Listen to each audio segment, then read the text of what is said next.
ഈ കാണുന്ന ദൃശ്യങ്ങളിലെ വെള്ളച്ചാട്ടങ്ങളും വെള്ളത്തിന്റെ കുതിപ്പുമൊക്കെ നമ്മളെ രസിപ്പിക്കുമെങ്കിലും ഒരു നിമിഷം കൊണ്ട് എല്ലാവരെയും ഇല്ലാതാക്കാനും ഒരു നാടിനെ മുഴുവൻ നശിപ്പിക്കാനും കണ്ണീരിലാക്കാനും ഇതിന് സാധിക്കും. ഈ കണ്ട ദൃശ്യങ്ങൾ അതിന്റെ ഏറ്റവും അടുത്ത ഉദാഹരണങ്ങളിൽ ഒന്നാണ്. കൊച്ചി തമ്മനത്തുണ്ടായ വാട്ടർ ടാങ്ക് ദുരന്തത്തിന്റെ ദൃശ്യങ്ങളാണിത്. ഇതിന്റെ നടുക്കം മാറി വരുന്നതേയുള്ളൂ. വാട്ടർ ടാങ്ക് പൊട്ടി നിരവധി കുടുംബങ്ങളാണ് വെള്ളത്തിനടിയിലായത്. പ്രളയത്തിന് സമാനമായ അനുഭവം. ഇതിനിടയിലാണ് ഞെട്ടിക്കുന്ന ചില കണക്കുകൾ പുറത്തുവരുന്നത്. ജല അതോറിറ്റിയുടെ ഉടമസ്ഥതയിൽ കാലപ്പഴക്കത്താൽ ഉപയോഗശൂന്യമായ 161 വാട്ടർ ടാങ്കുകളാണ് കേരളത്തിൽ ഉള്ളത് എന്നാണ് കണക്കുകളിലുള്ളത്. അതിൽ 27 എണ്ണം ഇത് സംഭവിച്ച കൊച്ചിയിൽ തന്നെ. കൊച്ചിയിൽ നിന്ന് തെക്കോട്ട് സഞ്ചരിച്ച് തലസ്ഥാന നഗരിയുടെ സമീപത്തുള്ള കൊല്ലം ജില്ലയിലെത്തിയാൽ അവിടെയുമുണ്ട് ഇത്തരത്തിൽ ഉപയോഗശൂന്യമായ 7 വാട്ടർ ടാങ്കുകൾ. കൊച്ചി തമ്മനത്ത് കൂറ്റൻ ജലസംഭരണി തകർന്നു. വൻ നാശനഷ്ടം. വാഹനങ്ങളടക്കം ഒഴുകി നീങ്ങി. കഴിഞ്ഞ നാളുകളിൽ വാർത്തകളിൽ നിറഞ്ഞു നിന്ന പ്രധാനപ്പെട്ട ഒരു വാർത്തയുടെ തലക്കെട്ടാണിത്. എറണാകുളം തമ്മനത്ത് ജല അതോറിറ്റിയുടെ കുടിവെള്ള ടാങ്ക് തകർന്നു. 1 കോടിയോളം ലിറ്റർ സംഭരിക്കാവുന്ന ടാങ്കാണ് തകർന്നത്. ഒരു ശബ്ദത്തോടെ ടാങ്ക് തകർന്നു വന്ന് സമീപത്തുള്ള വീടുകളിലും റോഡും നിറഞ്ഞ് മതിലുകളെല്ലാം ഇടിഞ്ഞു പോവുകയും വാഹനങ്ങളിൽ വെള്ളം കയറുകയും വാഹനങ്ങൾ ഒഴുകിപ്പോവുകയും ചെയ്യുന്ന ഒരു വലിയ നാശനഷ്ടം ഉണ്ടായ സംഭവം ഉണ്ടായത്. കൊച്ചിയിൽ നിന്ന് 160 കിലോമീറ്റർ അകലെയുള്ള കൊല്ലം ജില്ലയിലെ പുനലൂരിലും ഒരു വാട്ടർ ടാങ്ക് ഉണ്ട്. നമ്മളൊക്കെ കരുതുന്നതിനേക്കാൾ അപകടകാരിയാണ് ഈ വാട്ടർ ടാങ്ക്.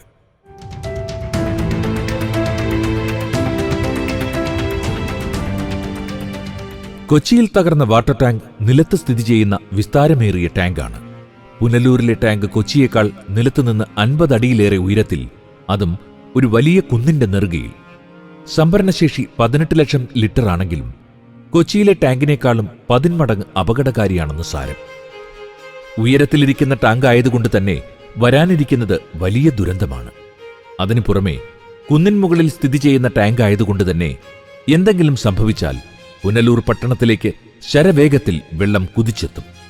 ഒന്നും സംഭവിക്കാതിരിക്കട്ടെ. ഞാൻ പഠിച്ച സ്കൂളിൻ്റെ തൊട്ട് മുകളിലുള്ള കുന്നിൻ്റെ പുറത്താണ് ഈ ടാങ്ക് നിൽക്കുന്നത്.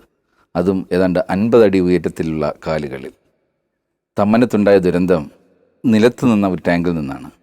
50 അടി ഉയരത്തിലേക്ക് ആ ടാങ്ക് മാറുമ്പോൾ അതിൻ്റെ ശക്തി 20 ഇരട്ടിയായിട്ടാണ് മാറുന്നത്. പിന്നീട് ഈ കുന്നിൻ്റെ എഫക്റ്റും. ഈ ടാങ്ക് ഉണ്ടാക്കാൻ പോകുന്ന ദുരന്തത്തെക്കുറിച്ച് ആർക്കും ഒരു ധാരണയില്ല എന്നുള്ളതാണ് സത്യം. കാലപ്പഴക്കം ഒരു മെയിൻ ഫാക്ടർ. അതിലേറെ ഇത് നിർമ്മിച്ചിരിക്കുമ്പോൾ ഉണ്ടായേക്കുന്ന അഴിമതികളെക്കുറിച്ച് നമുക്കറിയില്ല. ആവശ്യത്തിന് സിമൻ്റ് ഇല്ലെങ്കിൽ ഇതിൻ്റെ കാലം കഴിഞ്ഞു എന്ന് തന്നെ നമുക്ക് പറയാം. ലീക്ക് ഓൾറെഡി സ്റ്റാർട്ട് ചെയ്തിട്ടുണ്ട്. ഇനി ഏത് നിമിഷവും ഒരു ദുരന്തം, അതുമാത്രം നമ്മൾ കണക്കാക്കിയാൽ മതി. അത് ഒരു സ്കൂൾ പ്രവർത്തന സമയത്താണെങ്കിൽ ഒന്ന് ആലോചിച്ച് നോക്കുക. നമ്മുടെ പ്രിയപ്പെട്ടവരുടെയൊക്കെ കുട്ടികൾ അവിടെയുണ്ട്. അത് ഒരു നഗരത്തിൻ്റെ മൊത്തം ദുരന്തമായി മാറാതിരിക്കുവാൻ വേണ്ടി നമുക്ക് ഒന്നിച്ച് പ്രവർത്തിക്കണം. പ്രളയത്തിലും കോവിഡിലും ഒക്കെ നമ്മൾ ഒന്നിച്ചതുപോലെ രാഷ്ട്രീയവും ജാതി മതഭേദവും ഒക്കെ മറന്നിട്ട് നമുക്ക് ഒന്നിക്കണം. ഇത്തവണ നമ്മൾ എടുക്കേണ്ട തീരുമാനം, ഈ ഒരു ടാങ്ക് മാറ്റിസ്ഥാപിക്കുവാൻ കൈകോർക്കുന്ന രാഷ്ട്രീയ പ്രസ്ഥാനം ഏതാണേലും അവർക്ക് മാത്രമേ നമ്മളുടെ വോട്ട് കൊടുക്കൂ എന്ന് നമ്മൾ തീരുമാനിച്ചാൽ തീരുന്ന പ്രശ്നമേ ഉള്ളൂ. ഇത് നമ്മുടെ പുനലൂരിന്റെ പുഴയുമായി ബന്ധപ്പെട്ട് കിടക്കുന്ന ഒരു മായ്ക്കപ്പെട്ട കഥയാണ്. 50 വർഷങ്ങൾക്ക് മുൻപ് പണിത ഒരു കാലത്ത് ആയിരങ്ങൾക്ക് ജീവൻ നൽകിയ ജലാശയം ഏത് നിമിഷവും പൊട്ടിത്തെറിക്കാവുന്ന ഒരു കാലമിതിയുള്ള ബോംബ് പോലെ. ഇന്ത്യൻ സ്റ്റാൻഡേർഡുകൾ മാത്രം അനുസരിച്ചാണ് ഈ വാട്ടർ ടാങ്ക് നിർമ്മിച്ചിട്ടുള്ളത്. അതിനോടൊപ്പം സാധാരണഗതിയിൽ നമ്മുടെ നാട്ടിൽ സംഭവിക്കുന്ന അഴിമതിയുടെ കരങ്ങൾ കൂടി കടന്നു വന്നിട്ടുണ്ടെങ്കിൽ ബാക്കി കാര്യങ്ങൾ പറയേണ്ട ആവശ്യമില്ലല്ലോ. സമഗ്ര പരിശോധന, മെയിന്റനൻസ്, സ്ട്രക്ചറൽ ഓഡിറ്റ് ഒന്നും തന്നെ വർഷങ്ങളായി നടക്കുന്നില്ല എന്ന ആരോപണവും നിലവിലുണ്ട്. ടാങ്കിന്റെ താഴെ സമീപത്തായി നിരവധി വിദ്യാർത്ഥികൾ പഠിക്കുന്ന 3 വിദ്യാലയങ്ങൾ, ആയിരക്കണക്കിന് കുട്ടികൾ. ജനവാസ മേഖലയിൽ തന്നെയാണ് ടാങ്ക് സ്ഥിതി ചെയ്യുന്നത്. നിരവധി കുടുംബങ്ങളാണ് സമീപത്തുള്ളത്. പുനലൂർ തൂക്കുപാലത്തിന് സമീപത്തുനിന്ന് 1 കിലോമീറ്റർ അകലെയാണ് ടാങ്ക് സ്ഥിതി ചെയ്യുന്നത്. ഒരു ചെറിയ സാങ്കേതിക പ്രശ്നമല്ലിത്. ഒരു മനുഷ്യാവകാശ വിഷയം തന്നെയാണിത്.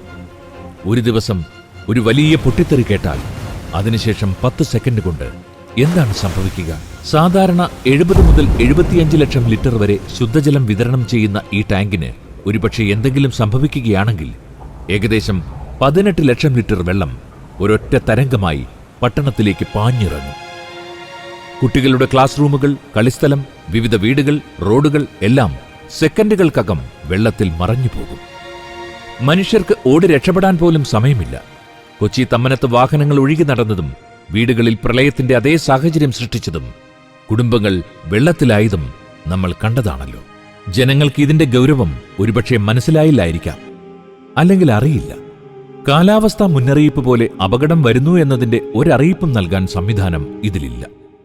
50 വർഷത്തിനു മുകളിലായ ഈ ടാങ്ക് പുതിയതായി നിർമ്മിക്കാൻ കൃത്യമായ പ്ലാനിങ്ങും ബജറ്റുമില്ല എന്നതും വാസ്തവം. ഇല്ലെങ്കിൽ പുതിയ പ്രതിരോധ ഫോർമുല ഉണ്ടാകണം. അതെല്ലാം വാക്കുകളിൽ ഒതുങ്ങുകയാണ്. 50 വർഷമായിട്ട് ഞാൻ ഈ പരിസരത്താണ് ജീവിക്കുന്നത്. ഞങ്ങളൊക്കെ ജനിച്ചു വളർന്ന് കളിച്ചു വളർന്നതൊക്കെ ഇതിൻ്റെ ചുവട്ടിലാണ്.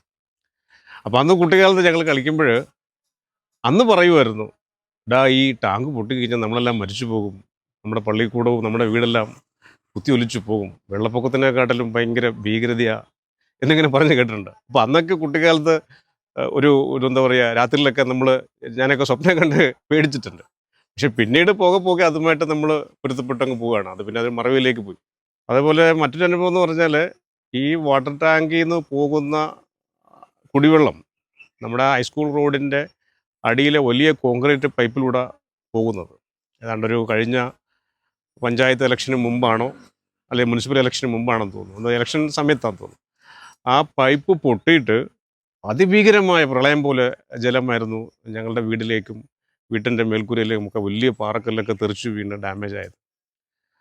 അതിനുശേഷം എത്രയോ ദിവസങ്ങൾ എടുത്തിട്ടാണ് ആ പൈപ്പുകൾ വീണ്ടും മാറ്റിയിട്ട് പുതിയ ഇരുമ്പ് പൈപ്പുകൾ സ്ഥാപിക്കുന്നത്.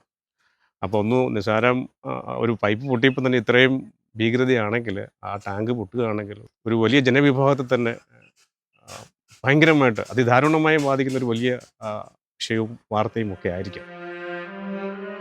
ഈ ടാങ്കിന്റെ മുകളിലെത്തുന്നതിന് നിർമ്മിച്ചിരിക്കുന്ന പടികൾക്ക് സമീപത്തായി 2022 ചോർച്ച കണ്ടെത്തിയിട്ടുണ്ട്. ചോർച്ച മാത്രമല്ല പ്രശ്നം, വാട്ടർ ടാങ്ക് ശരിയായ രീതിയിൽ ശുചീകരിക്കുന്നില്ല. വർഷങ്ങളായി ഇതിനുള്ളിൽ മണ്ണും മറ്റും അടിഞ്ഞുകിടക്കുന്നു. പ്രവാഹമില്ലാത്ത പഴയ പൈപ്പുകൾ നശിച്ചു തുടങ്ങിയിരിക്കുന്നു എന്നതും വാസ്തവം. നമുക്ക് ശുദ്ധമായ ജലം വേണം. കല്ലടയാറ്റിലെ മലിനീകരണമായിക്കൊണ്ടിരിക്കുന്ന വെള്ളം വെറും ക്ലോറിൻ ചേർത്താൽ ശുദ്ധമാവില്ല എന്നുള്ള തിരിച്ചറിവുണ്ടാവണം. ക്ലോറിൻ അധികം ഉള്ളിലേക്ക് എന്നാൽ അത് നാളെ നമ്മളെ ഒരു മഹാരോഗിയാക്കുമെന്നുള്ള കാര്യവും തിരിച്ചറിയുക. പുനലൂരിൽ ഒരുപാട് രോഗികൾ ഉണ്ടാകുന്നത് ഒരു പക്ഷേ ഈ അധികം ക്ലോറിൻ കുടിച്ചായിരിക്കണം. അതും നമുക്കിതിനോടൊപ്പം മാറ്റാൻ ഒരുമിച്ച് പ്രവർത്തിച്ച് ശുദ്ധമായ ഒരു നഗരത്തിന് വേണ്ടി ശുദ്ധമായ വെള്ളം കുടിച്ച് കഴിയുന്ന ഒരു ജനതയ്ക്കായി നമുക്ക് ഒന്നിച്ച് പ്രവർത്തിക്കാം. കുടിവെള്ളം ശുദ്ധീകരിക്കാൻ ക്ലോറിൻ ഉപയോഗിക്കുന്നു, എന്നാൽ അതിന്റെ അമിത ഉപയോഗം ആരോഗ്യത്തിന് ഹാനികരമാണ്. ക്ലോറിൻ അധികമുള്ള വെള്ളം ദീർഘകാലം കുടിക്കുന്നത് വിവിധ രോഗങ്ങൾക്ക് കാരണമാകും. ക്ലോറിൻ അപകടങ്ങൾ, ദഹനവ്യവസ്ഥയുടെ പ്രശ്നങ്ങൾ. ക്ലോറിൻ ദഹനവ്യവസ്ഥയെ പ്രകോപിപ്പിക്കുന്നു. അത് വയറ് പിണർപ്പ്, തൊണ്ടവേദന, ഉമിനീർ വർധനവ് എന്നിവയ്ക്ക് കാരണമാകും. ക്യാൻസർ സാധ്യത. ക്ലോറിൻ ഓർഗാനിക് പദാർത്ഥങ്ങളുമായി ചേർന്ന് ട്രിഹാലോമെഥൻസ് എന്ന ക്യാൻസർ ഉണ്ടാക്കുന്ന രാസവസ്തുക്കൾ സൃഷ്ടിക്കുന്നു. കരളിന്റെയും കിഡ്നിയുടെയും പ്രശ്നങ്ങൾ. ക്ലോറിൻ കരളിനെയും കിഡ്നിയെയും ബാധിക്കുന്നു. അത് കരൾ രോഗങ്ങൾക്കും കിഡ്നി തകരാറുകൾക്കും കാരണമായേക്കാം. ക്ലോറിൻ ഗുണകരമായ ബാക്ടീരിയകളെ നശിപ്പിക്കുന്നു. അത് ദഹനവ്യവസ്ഥയെ ബാധിക്കുന്നു. ക്ലോറിൻ ചർമ്മത്തെയും മുടിയെയും ശ്വാസകോശത്തെയും ബാധിക്കുന്നു. അത് ചർമ്മരോഗങ്ങൾ, മുടികൊഴിച്ചിൽ, ശ്വാസകോശ പ്രശ്നങ്ങൾ എന്നിവയ്ക്ക് കാരണമായേക്കാം. ക്ലോറിൻ അപകടം ഒഴിവാക്കാനുള്ള മാർഗങ്ങൾ: വെള്ളം ശുദ്ധീകരിക്കാൻ ഫിൽട്ടർ ഉപയോഗിക്കുക. വെള്ളത്തിലെ ക്ലോറിന്റെ അളവ് പരിശോധിക്കുക. വെള്ളം തിളപ്പിച്ച് ക്ലോറിൻ നീക്കം ചെയ്യുക. വളരെ ഗൗരവത്തോടെ ഇത്രയും പ്രശ്നം പറഞ്ഞെങ്കിലും ഇതിന്റെയൊക്കെ പരിഹാരം സരളമാണ്. പക്ഷേ ഉടൻ തുടങ്ങണം. ബന്ധപ്പെട്ടവർ അതിനുള്ള നടപടി സ്വീകരിക്കണം. 1. ടാങ്കിന്റെ സ്ട്രക്ചറൽ ഓഡിറ്റ് ഉടൻ നടത്തണം. 2. ലീക്ക് സീലിംഗ് ആൻഡ് സപ്പോർട്ട് സ്ട്രെങ്തനിംഗ് അടിയന്തരമായി നടത്തുക. 3. പുതിയ ടാങ്കിന്റെ രൂപകൽപ്പനയും ബജറ്റിംഗും അതിവേഗം കൊണ്ടുവരിക. 4. മുൻകൂട്ടി മുന്നറിയിപ്പ് നൽകുന്ന അലാം സൈറൻ സ്ഥാപിക്കുക. 5. പൊതുജന അവബോധം സ്കൂളുകളിലും വീടുകളിലും നടത്തണം. 6. മീഡിയയുടെ ഇടപെടൽ പ്രധാന ഘടകം തന്നെയാണ്. പുനലൂർ പട്ടണത്തിന്റെ സുരക്ഷിതത്വം നാം ഓരോരുത്തരുടെയും കൈകളിലാണ്. ഇടപെടുക. നിരവധി ആളുകളുടെ ജീവൻ രക്ഷിക്കുക. ഒന്നിച്ചാൽ മാത്രമേ ഒരു പട്ടണത്തിന്റെ ജീവൻ രക്ഷിക്കാനാകൂ. ഇന്ന് നാം കണ്ണടച്ചാൽ നാളെയാകെ ഒരു പട്ടണം കരയും. നമ്മുടെ കുട്ടികളുടെ ജീവൻ പൊളിറ്റിക്സിനും മേലെയാണ്. ഇന്ന് തന്നെ പ്രവർത്തിക്കുക, ഇന്ന് തന്നെ ശബ്ദമുയർത്തുക. പുനലൂർ പട്ടണം നമുക്ക് ചേർന്ന് രക്ഷിക്കാം. Punalur, raise awareness, save lives.